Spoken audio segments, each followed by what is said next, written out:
देखिए अब अपन इसमें जानेंगे एक छोटा सा एक टॉपिक है वातानुकूलन, यानी कि एयर कंडीशनिंग या वातानुकूलन है क्या, उसके बारे में अपन जानेंगे। वातानुकूलन, एयर कंडीशनिंग। देखो वातानुकूलन या एयर कंडीशनिंग है क्या, इसके अंतर्गत अपन ये देखेंगे कि इसके लिए कितना टेम्परेचर बॉडी के लिए अनुकूल होता है, कितनी ह्यूमिडिटी होनी चाहिए, कितनी आर्द्रता होनी चाहिए और एयर वेलोसिटी कितनी होनी चाहिए, ये अपन इसमें देखेंगे। तो देखिए वातानुकूलन यानी एयर कंडीशनिंग है क्या, पहले थोड़ा सा अपन इसे डिफाइन कर लें। तो एक सिंपल सी डेफिनेशन इसकी बन जाती है, वो ये बन जाती है किसी कमरे में या सीमित स्थान में, किसी कमरे में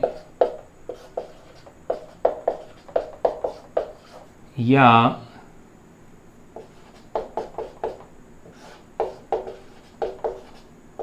सीमित स्थान में, किसी कमरे में या सीमित स्थान में शरीर की आवश्यकता अनुसार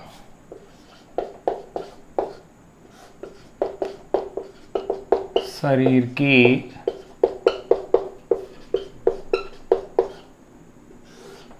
की आवश्यकता अनुसार किसी कमरे या सीमित स्थान में शरीर की आवश्यकता अनुसार उपयुक्त परिस्थितियां,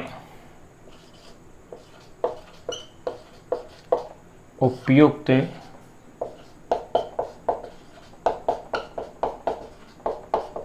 परिस्थितियां, किसी कमरे में या सीमित स्थान में शरीर की आवश्यकता अनुसार उपयुक्त परिस्थितियां उत्पन्न करना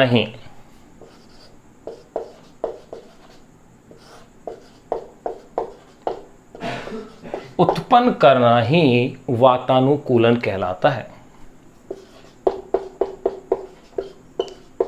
वातानुकूलन यानी एयर कंडीशनिंग कहलाता है। ये लिख सिंपल सा तो ये लिख दिया कि वाकई में वातानुकूलन है क्या, किसी कमरे में या सीमित स्थान में शरीर की आवश्यकता अनुसार उपयुक्त परिस्थितियां उत्पन्न करना ही वातानुकूलन है।